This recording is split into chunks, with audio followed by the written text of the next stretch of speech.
walaalkiina wahani oo idin leh ku soo dhawaada qiso yaroo gaaban wiilkii yaraa ee qabriga ka dhex hadlay waa qiso gaaban dhacdayna waqtiga nabiga sallallahu alayhi wasallam qisadani waxay ku magac dheer tahay wiilka yar ee qabriga ka dhex hadlay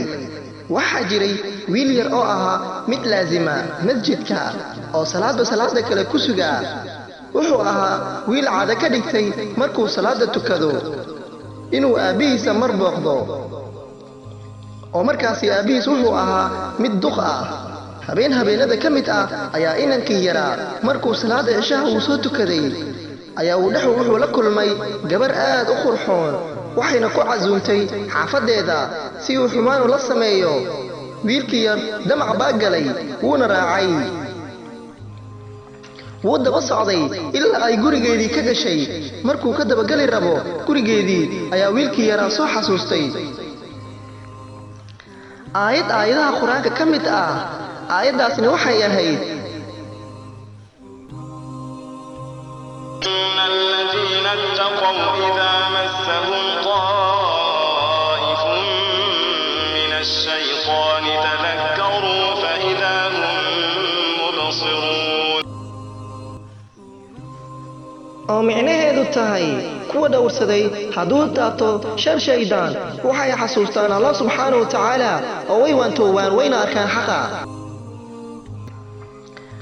wiilkii yaraa markuu soo xasuustay aayadaas istaaga ayuu ka dhacay oo wuu suuxay habeenkii 3 meelood meel markay tagtay ayuu soo kacay waxaase loo qaaday xaafadii aabihiis ayaa wuxuu weydiiyey wiilkaygiiow waa aayadaasi oo aad xasuusatay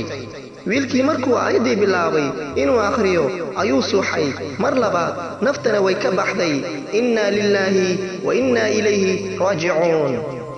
Umar bin Khattab ayaa maqlay qisadii wiilkaas wuxuu go'aansaday inuu booqdo qabrigii wiilkii wuxuu ku dhahay fulaan ibn fulaan wuxuu ku dul akhriyay aayadan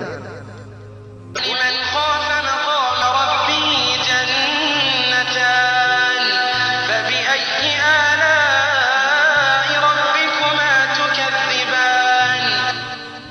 wiilkii ayaa wuxuu ku dhex jawaabay qabrigii dhexdiisa wuxuuna yiri qad a'daaniha rabbi ya Umar marataani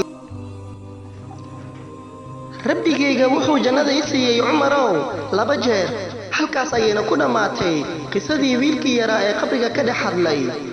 sida awgeed walaalahaygiyo waxa wanaagsan markii aad xumaan falayso in Allah subxaanahu wa ta'ala ee ku abuurtay aad soo xasuusato halkaasna aad kaga taqluusto xumaantii aad sameeysay